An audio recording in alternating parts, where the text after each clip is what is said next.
The police pull over more than 50,000 drivers on a typical day, as many as 20 million motorists every year. The most common offenses are speeding, distracted driving, which could be texting, emailing, or eating at the wheel, equipment violations, such as illegally tinted windows, broken windshields, or expired license plate tags, and tailgating or improper lane changes. Even if you follow all the rules, you may still get pulled over at the most common police interaction, the traffic stop. So is there a procedure you should follow when the police wave you down? That's what we'll find out in this episode of the Infographics Show, what you should do if you get stopped by the police. We rely on the police to keep us safe and treat us all fairly, regardless of race, ethnicity, nationality, or religion.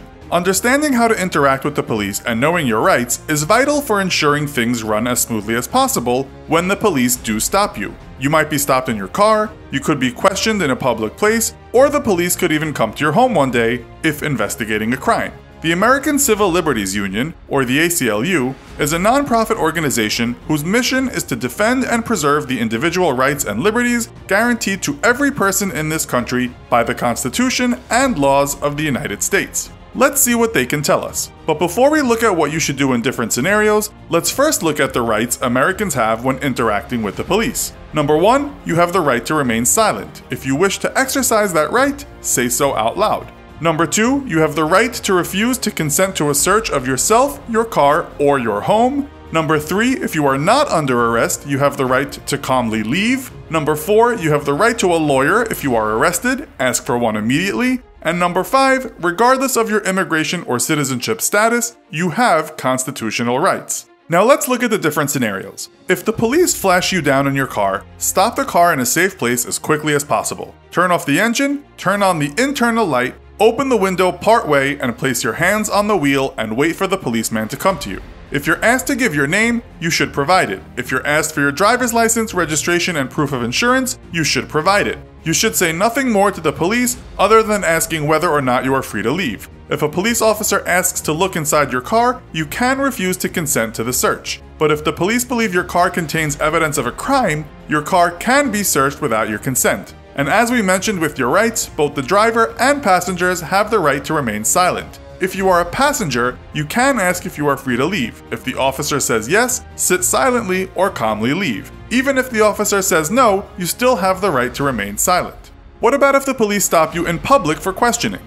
Here's what the ACLU says. Number 1, stay calm.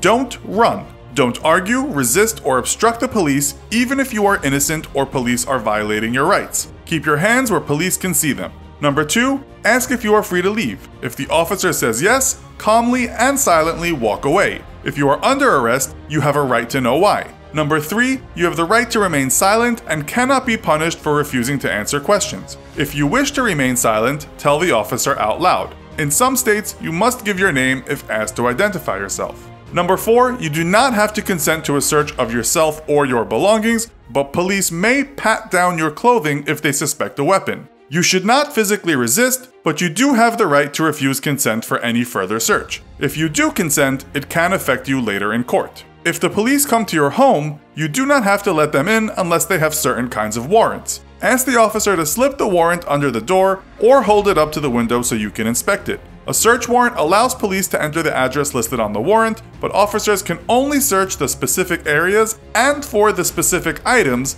listed. An arrest warrant allows police to enter the home of the person listed on the warrant if they believe the person is inside. A warrant of removal or deportation does not allow officers to enter a home without consent. Even if officers have a warrant, you have the right to remain silent. If you choose to speak to the officers, step outside and close the door. So we've looked at being stopped in your car, on the street, and what to do if the police come to your home. Well, what if you find yourself on the wrong side of the law and are arrested? What are the do's and don'ts in that situation? According to the ACLU, you should abide by the following. Number 1, do not resist arrest, even if you believe the arrest is unfair. Number 2, say you wish to remain silent and ask for a lawyer immediately. Do not give any explanations or excuses. If you can't pay for a lawyer, you have the right to a free one. Do not say anything, sign anything, or make any decisions without a lawyer.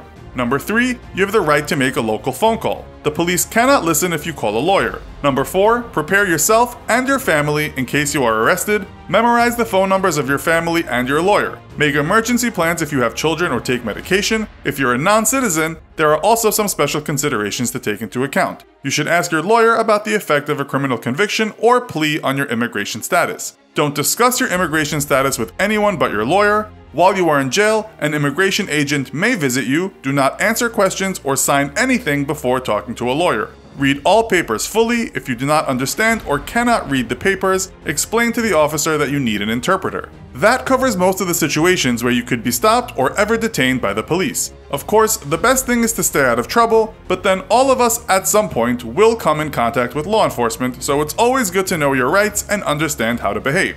Have you ever been pulled over or stopped by the police? And if so, what was your experience like? Let us know in the comments. Also, be sure to check out our other video called American Cops versus British Cops. Thanks for watching, and as always, don't forget to like, share, and subscribe. See you next time!